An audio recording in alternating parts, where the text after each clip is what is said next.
आज तो हम देख रहे हैं परसेंटेज से रिलेटेड प्रश्न।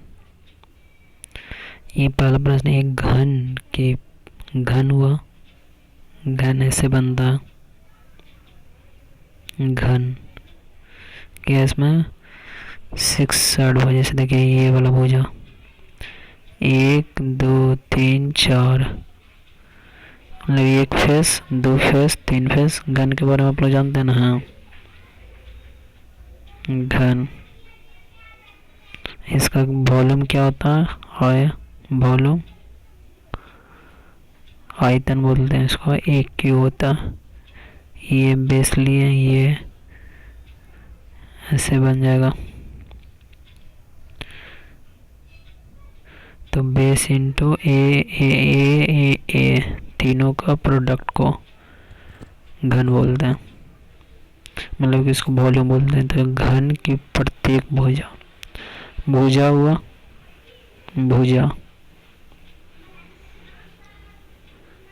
ये भुजा हुआ, ये भुजा हुआ, इधर ये भुजा हुआ, इधर ये हुआ, ये भुजा हो गया। तो बोल रहा है कि घन के प्रत्येक भुजा में क्या होना, 10% की वृद्धि हुई। उसके आयतन में कितने प्रतिशत की वृद्धि होगी? आयतन बोला कितने प्रतिशत की वृद्धि होगी? तो 10% की क्या हुआ, वृद्धि हुआ। तो जानते हैं वॉल्यूम ऑफ क्यू, जिसे घन बोलते हैं। तो ये क्यू होता है, ठीक है। तो देखिए बनाते हैं। पहले मान लिया आयतन 100 था, 100 था, ठीक है। आयतन मान लिया, साइड नहीं, भुजा नहीं, आयतन टोटल माने। 10% की वृद्धि यानी 110/100 लिखे। फिर 10% की वृद्धि हुआ, फिर 10% की वृद्धि, 3 टाइम्स होगा, क्योंकि एक क्यू होता है भुजा। सॉल्व कर गए तो इतना आया 133.1।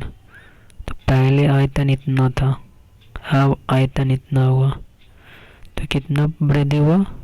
तो 31.1 का। किस में वृद्धि हुआ? 100 में।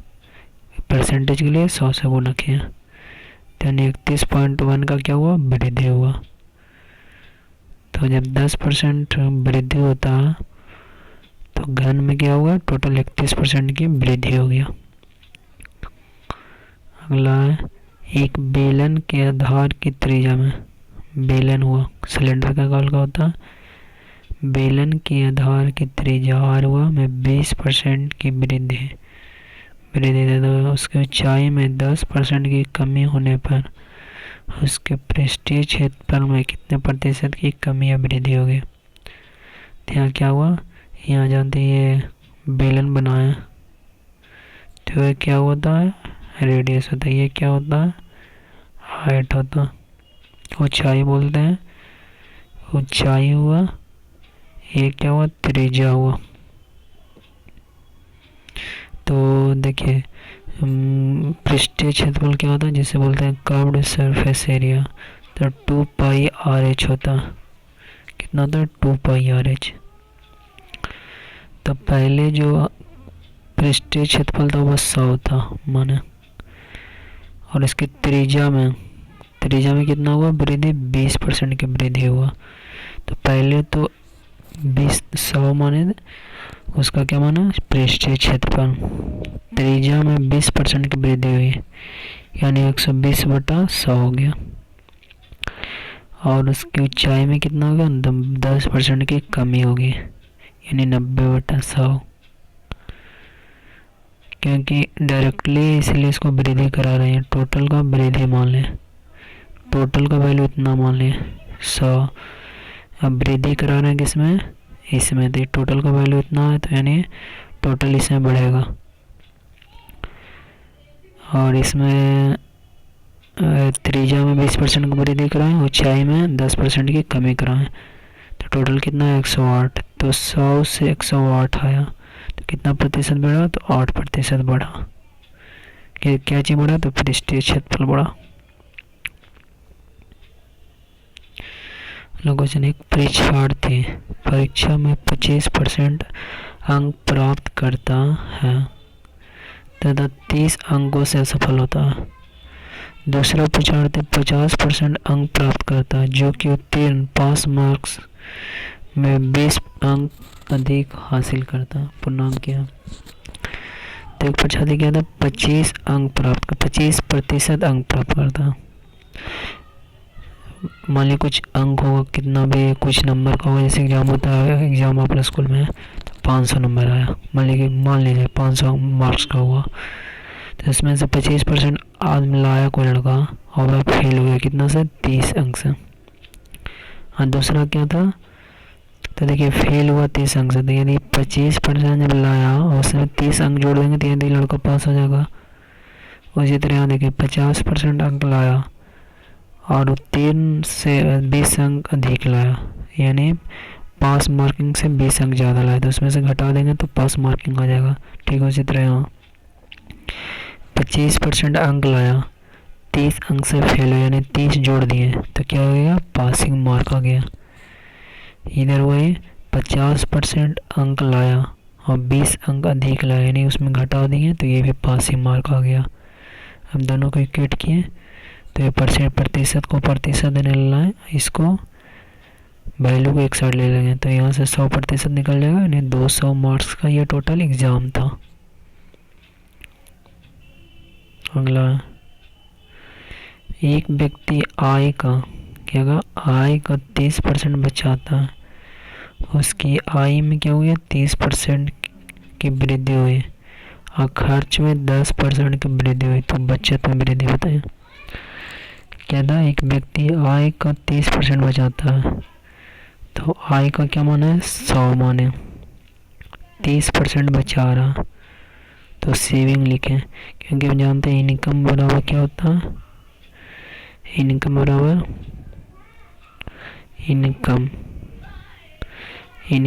क्या होता है? एक्सपेंडिचर, कितना आप खर्च किए, प्लस सेविंग, कितना आप बचा है। 100 रुपये कमा रहे हैं, मान लीजिए 1 घंटा में 100 रुपये कमा रहे हैं, मान लीजिए 1000 आप कमा रहे हैं डेली, और 200 रुपये खर्च कर रहे हैं, तो आपका बचा कितना? सेविंग निकाल सकते हैं। इनकम में से एक्सपेंडिचर को घटा दीजिएगा तो सेविंग निकल जाएगा, यानी सेविंग कितना आ जाएगा? 800। तो यहाँ पर क्या था, 100 रुपये कमा रहा था और आय 30% बचाता था आय का, तो 30 रुपये बचाया, तो सेविंग कितना गया? 100 माइनस 30 घटाए तो 70 रुपया गया। बोल रहा है उसकी आय में 30% की क्या हुई? वृद्धि हुई। तो जो पहले आय 100 था उसमें क्या हो गया? वृद्धि होकर कितना हो गया? 30% वृद्धि हो गया, यानी कितना हुआ? 130 हो गया। और खर्च में क्या हो गया? 10% का वृद्धि हो गया। खर्च में 10% का वृद्धि हो गया। तो पहले खर्च 70 था, अब कितना हो गया? 10% का वृद्धि हो गया, यानी 77। तो बचत में बोल रहा है कितना वृद्धि हुआ, तो बचत यहाँ से निकाल लेंगे। ये इनकम था और ये क्या था? एक्सपेंडिचर था, तो इस इनकम माइनस एक्सपेंडिचर किए तो बचत आया। अब बचत में देखिए पहले 30 बचा रहा था, अब 53 बचा रहा था, तो कितना वृद्धि हुआ? 30 का। किस में वृद्धि होगा? 30 में। तो यहाँ से प्रतिशत निकाल लीजिएगा।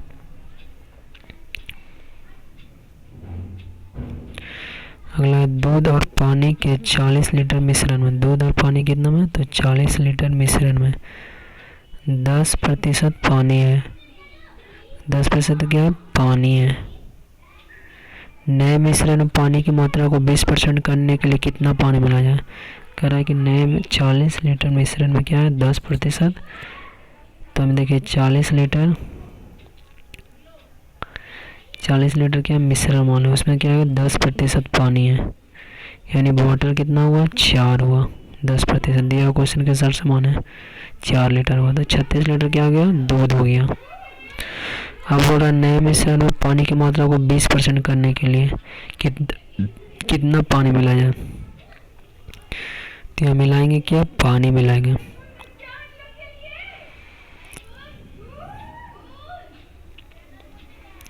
लेकिन नए मिश्रण में क्या बोल रहा है कि नए मिश्रण में पानी की मात्रा को 20%, तो पानी की मात्रा को क्या कर रहा है? 20% कर रहा है।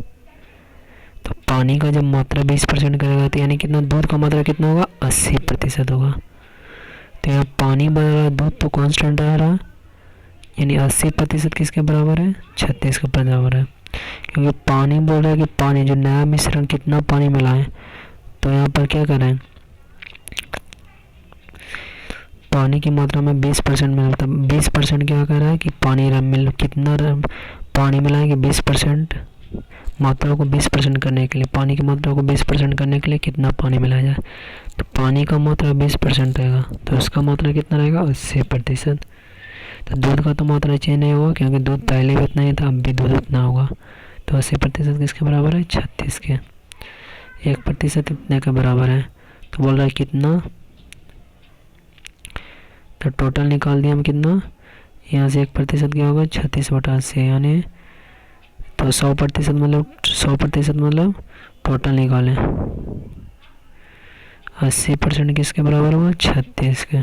1% कितने के बराबर 36/80 इंटू 100%, तो 4 दूनी 8, 4 से 9 4 36, 2 से 5 यानी 45 टोटल लीटर मात्रा हो गया, नया मात्रा। अब पहले से 40 लीटर था, अब क्या होगा 45 लीटर, तो कितना मिला है पानी 5 लीटर, 5 लीटर पानी मिला है। अगला क्या प्रश्न, बालू एवं लोहे के 1 किलोग्राम मिश्रण में 20% क्या है, लोहा। बालू और लोहे के 1 किलोग्राम मिश्रण में क्या है 20% लोहा है, 20% क्या है लोहा। लोहे की मात्रा 20% लोहा यानी लोहा 1 किलोग्राम, तो 1 किलोग्राम मतलब 1000 ग्राम है, 20% क्या है लोहा है, तो लोहा निकाल लिया 20% कर कर। और लोहे की मात्रा को 10% करने के लिए लोहे की मात्रा कितना करना है 10% करना है, यानी लोहे 10% करना है। मिश्रण में कितनी मात्रा में बालू मिलाया जाए, तो हम मिलाएंगे कितना बालू मिलाएंगे, तो समझिए कि लोहे की मात्रा को 10% करने के लिए, तो यानी लोहा जब 10% होगा तो बालू कितना होगा 90%। अब मिला रहे हैं क्या, बालू मिला रहे हैं लेकिन लोहा कांस्टेंट रहेगा। तो यहाँ से देखिए 100 टोटल 1000 ग्राम था, उसका क्या करें 20% लोहा है, तब 200 ग्राम हो गया, तो बचा कितना 800 ग्राम, 800 ग्राम बालू है। अब बोल रहा है कितना परिवर्तन 10% बोल रहा है कि लोहे का मात्रा होना चाहिए, तो इसका मात्रा कितना होना चाहिए 80%, ठीक है, इसका मात्रा क्या होना है 80% होना चाहिए। यहाँ दिया ना कि लोहे की मात्रा को 10% करने के लिए मिश्रण में कितने बालू मिलाया जाए, तो बालू चेंज हो रहा है, बदलाव क्या हो रहा है, परिवर्तन क्या ना परिवर्तन, इसमें परिवर्तन नहीं हो रहा है, यानी कि लोहा सेम का सेम रहेगा, बस प्रतिशत में घटाव होगा। क्यों होगा, क्योंकि इसमें क्वांटिटी टोटल बढ़ा, तो यानी 10% किसके वैल्यू के बराबर है 200 के, 10% 200 के वैल्यू के बराबर है, तो यहाँ से 100% निकल जाएगा, यानी टोटल इतना ग्राम होगा। तो पहले 1000 ग्राम, तब नया कितना होगा 2000 ग्राम, तो बढ़ा कितना 1000 ग्राम, 1000 ग्राम मतलब 1 kg बढ़ा।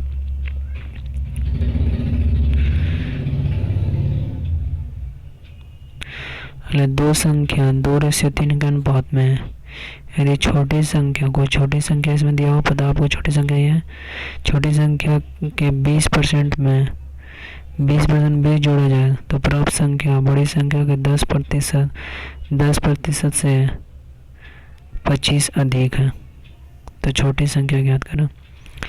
तो दो संख्या है, यहाँ पर दिया हुआ मान ली 200 है 300 है, 200x 300x माने, इसलिए ताकि इसको कैलकुलेशन आसान करना हो। यदि छोटी संख्या का 20% है, इसका 20% कितना होगा 40x में 20 जोड़ा गया, ठीक है 20 जोड़ा गया, तो प्राप्त संख्या बड़ी संख्या के 10%, 10% से क्या है 25 अधिक है, मतलब दोनों का अंतर क्या है 10 मतलब बड़ी संख्या का 10% से 25 अधिक है, यानी अधिक है 25, तो यानी इसमें से इसमें घटा देंगे तो 25 के बराबर आ गया। बढ़ा के जो 20% जोड़ा जाए तो प्राप्त संख्या 10%, जो 10% यह है ना बड़ी संख्या के 10% से 25 अधिक है, यानी यदि ये 50 है तो ये 75 है, तो 25 अधिक है ना, तो इसमें से इसमें घटा देंगे बराबर 25, तो यही यहाँ की है। संख्या मान है 200x 300x, रेशियो का टर्म है, तो मैं इसमें संख्या मान ऐसा, इसका 20% निकाल लें 40x करा, 20% में 20 जोड़ दिए, इधर क्या गया बड़ी संख्या में 10% से 25 अधिक है, यानी इसमें ये संख्या इससे 25 अधिक है, मतलब इसमें से किसको घटाएं 25 के बराबर किए, तो x का वैल्यू आ गया। अगला दो संख्याएं ए तथा बी इस प्रकार है कि ए के 5% तथा बी के 4% का योग ए के 6% और बी के 8% के योग का 2/3 है। तो ए और बी का अनुपात है। तो दो संख्याएं कौन कौन है, ए और बी। तो ए का 5% निकालें, बी का 4% का योग निकालें, ठीक है, इसका योग निकालें। ए के 6% और बी के 8% के योग का दो संख्या कितना, योग का 2/3 है। ये जो संख्या कितना 2/3 है। देखिए ये दो संख्या ए और बी इस प्रकार है कि ए का 5% तथा बी के 4% का योग ए के 6% और बी के 8% के योग का 2/3 है। इसका 2/3 करिए तो यहाँ से निकल जाएगा, यहाँ से 5a/4 भी, यहाँ 100 दोनों में कट जाएगा।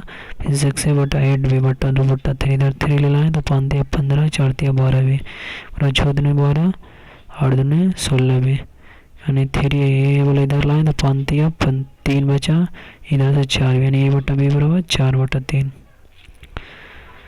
अगला एक चुनाव में दो उम्मीदवार हैं, दो कैंडिडेट है, चुनाव लड़ रहा।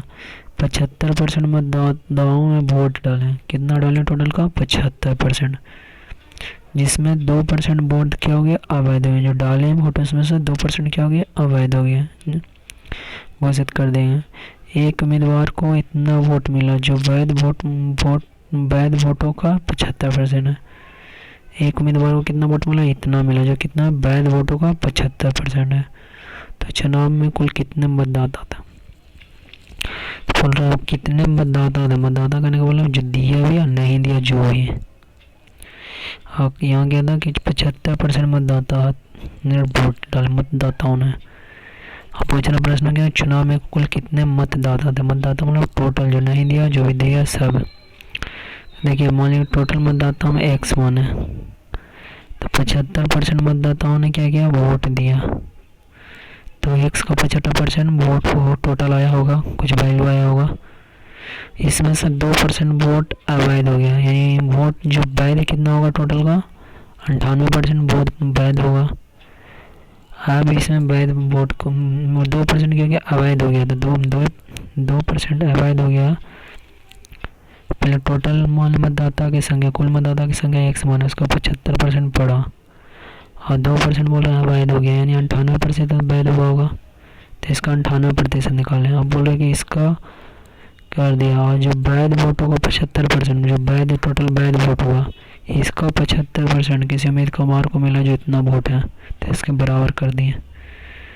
तो 75% तो 25 जो 100 फिर यहाँ से काटेंगे तो आंसर आ जाएगा 16,800। समझने वाला केवल यही था कि टोटल मतदाता का पूछा तो इसका टोटल में से 75% वोट पड़ा और उसका 2% अब वैध यानी वैध वाला से निर्णय होगा, तो वैध वाला निकालना 98%, फिर उसका 75% एक व्यक्ति को मिला।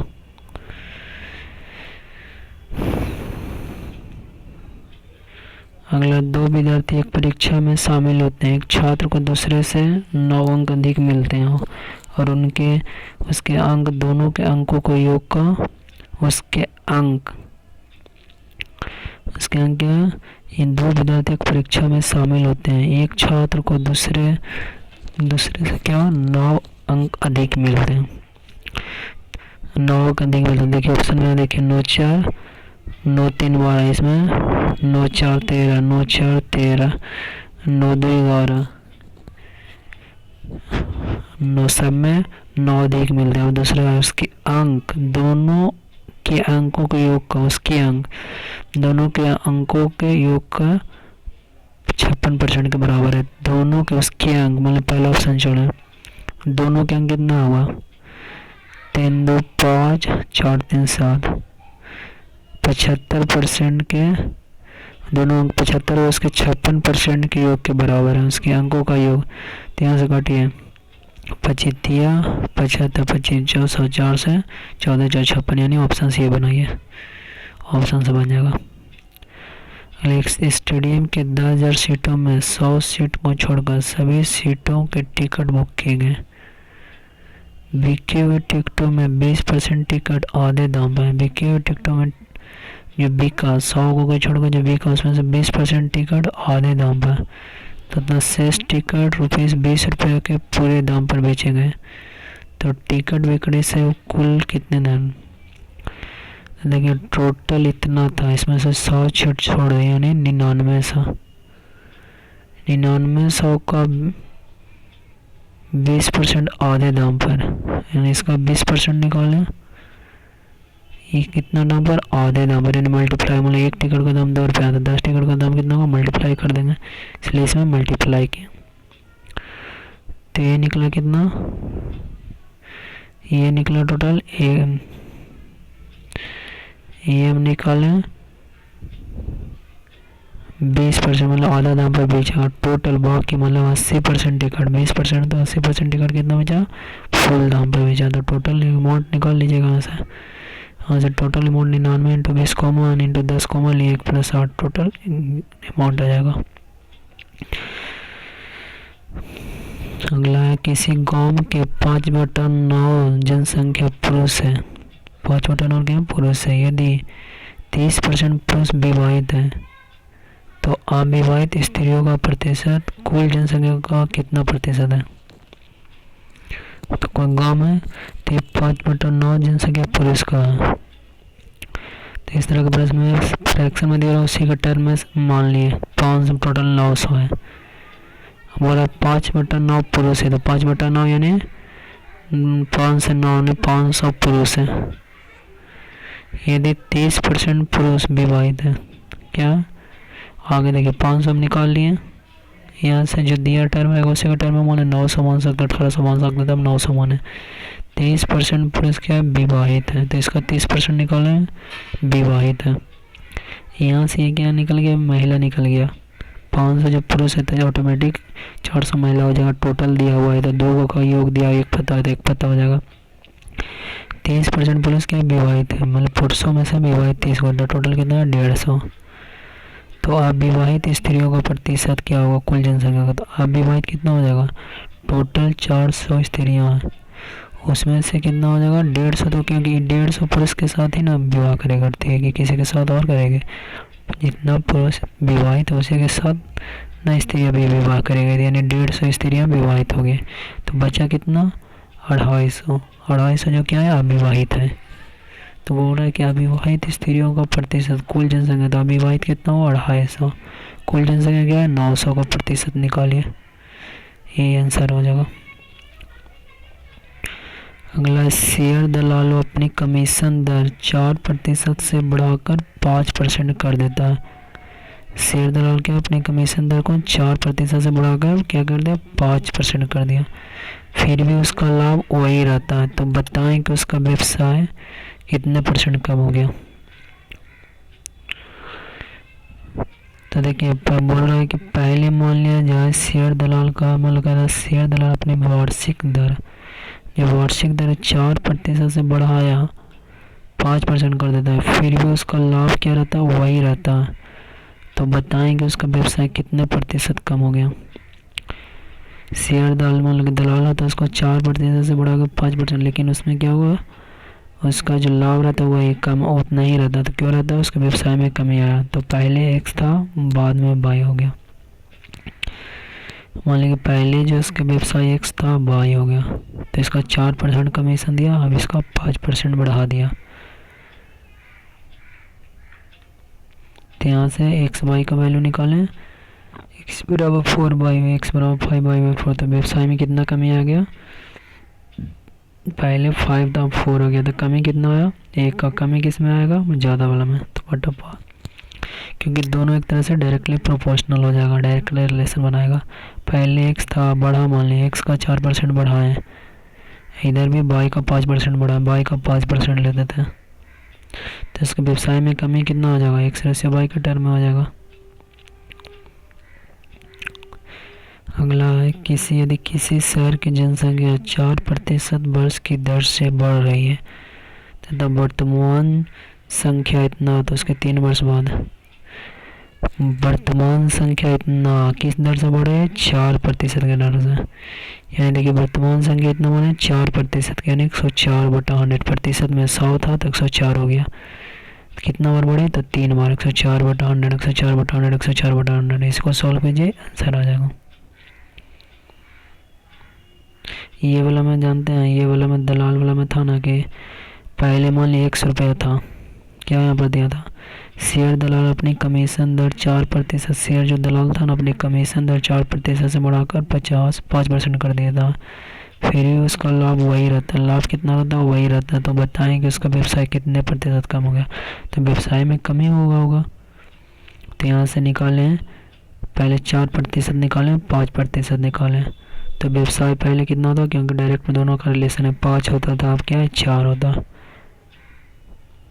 पहले व्यवसाय 5 होता था, अब क्या है 4 है, लेकिन 4% में बढ़ाया, यानी 5 का 4%, 104 पहले 4% देता था, अब कितना देगा 105/100। तो दोनों का कोई फर्क नहीं पड़ेगा।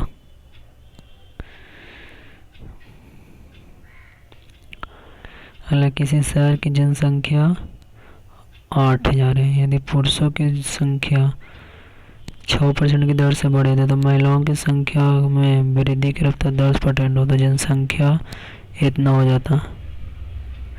कह रहा है कि किसी शहर की जनसंख्या 8,000 है, ठीक है, यदि पुरुषों की संख्या 6% की दर से बढ़े, पुरुषों की कितना बढ़ा है 6% की दर से बढ़ रहा है, महिलाओं की संख्या में वृद्धि की रफ्तार 10% महिलाओं में, तो जनसंख्या तो यह जनसंख्या इतना हो जाती है किस दर से,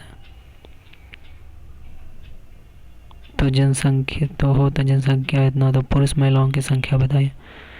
तो देखिए 8,000 से 8600 आया, तो टोटल कितना बढ़ा 600 बढ़ा, किस में बढ़ा 800 में, तो टोटल कितना प्रतिशत बढ़ा 7.5% बढ़ा, तो 7.5% बढ़ा। 8,000 पहले पुरुष थे, अब पुरुषों की बोला कि 6% की दर से बढ़ा, महिलाओं की 10% के, और टोटल यहाँ आ गया। तो टोटल में कितना वृद्धि करा, हमारे एलिगेशन मान है कि पहले पुरुष का 6 था, महिलाओं का 10 था, तो टोटल में कितना वृद्धि, टोटल में वृद्धि कितना 7.5 यहाँ से निकालें। अब यहाँ से एलिगेशन मेथड लगाएं, इसमें से घटाते हैं तो 2.5 बचा, इसमें से घटाते हैं 1.5 यानी 5:3। तो पहले क्या था, महिलाओं की जनसंख्या कितना है 538, 8 दिखा रहा है 8,000 को, 8 दिखा रहा है 8,000 को, 1 दिखाएगा 1,000 को। महिलाओं पहले कितनी थी, तो 3 से गुना करेंगे तो 3,000 हो जाएगी, महिलाएं हो जाएगी। अगला वही प्रश्न था कि 98,000 से 10,048 हो जाता है कोई कितने साल में। वही वाला प्रश्न होगा कि 98,000 से 10,048 हो जाता है जनसंख्या में, तो कितना वृद्धि हुआ, यहाँ से निकालिएगा तो कितना होगा 658 का वृद्धि हुआ। कितना वृद्धि हो गया, ये इसमें क्वेश्चन है लेकिन समझा देते हैं कि क्वेश्चन जनसंख्या 98,100 से था, 98,100 से इतना हो गया, तो वृद्धि कितना हुआ, टोटल इतना वृद्धि हो गया। कितना वृद्धि हो गया 658 वृद्धि हो, कितना में 98,100 में 100, टोटल परसेंटेज इतना वृद्धि होगा। पहले कितना था 5% पुरुषों में था, महिलाओं में कितना था 8% था। टोटल निकालें तो टोटल वृद्धि इतना हो गया। तो देखिए फ्रैक्शन में, तो इसलिए 7 से गुना किया, 7 से गुना किया, 7 से गुना किया, ताकि फ्रैक्शन हट जाए। तो यहाँ से 45 आ गया, 56 आया, 47 आ गया। ये जो पहले 5% था, 8% था, और 47 पॉइंट टोटल वृद्धि हुआ, तो इसको 7 से मल्टीप्लाई किया ताकि फ्रैक्शन हट जाए। तो ये हुआ 7 बचे 35 और 7 56, ये यहाँ से निकाल कर इक्वेशन सॉल्व कर दिए। तो महिलाओं का पूछा तो महिलाओं का निकल जाएगा 7 दिखा रहा है 98 हो गया है, महिलाओं का कितना हो जाएगा 4 दिखाएगा।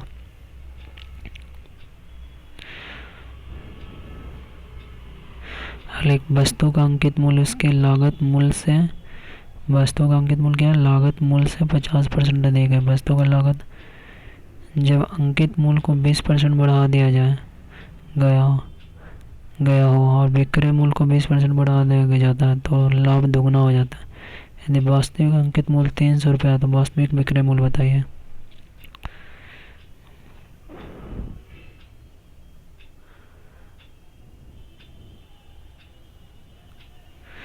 देखिए यहाँ क्या है, जब एक वस्तु का अंकित मूल्य क्या है? उसकी लागत मूल्य का, उसके लागत मूल्य से 50% अधिक है।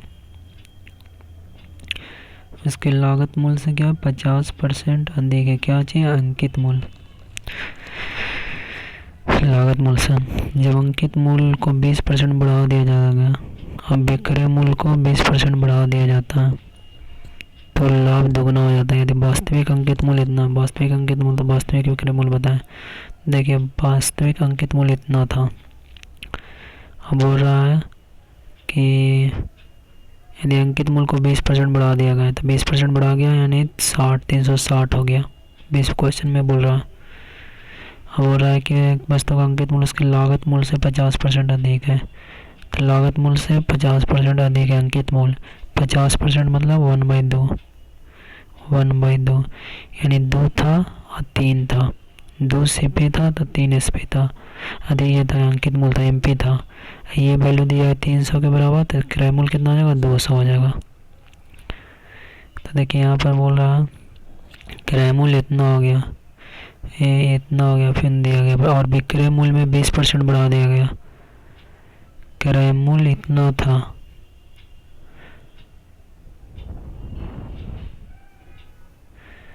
और विक्रय मूल्य में कितना कर दिया? 20% के बढ़ा दिया गया।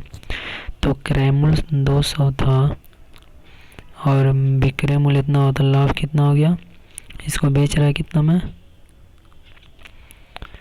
बोल रहा है कि फिर विक्रय मूल्य को 20% बढ़ा दिया जाता है तो लाभ दोगुना हो जाता है। तो यहाँ से लाभ कितना हो जाएगा?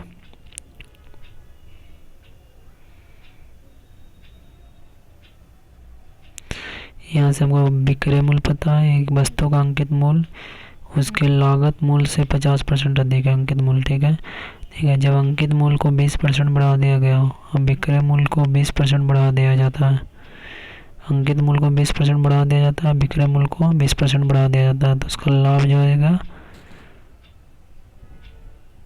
ये बात देख लीजिएगा, आपको ध्यान नहीं आ रहा। किसी व्यक्ति ने 44 रुपये में एक गाड़ी बेची और क्रय मूल्य के बराबर प्रतिशत मुनाफा किया। घड़ी बेची तो घड़ी का क्रय मूल्य बताइए। क्रय मूल्य के बराबर और क्रय मूल्य के बराबर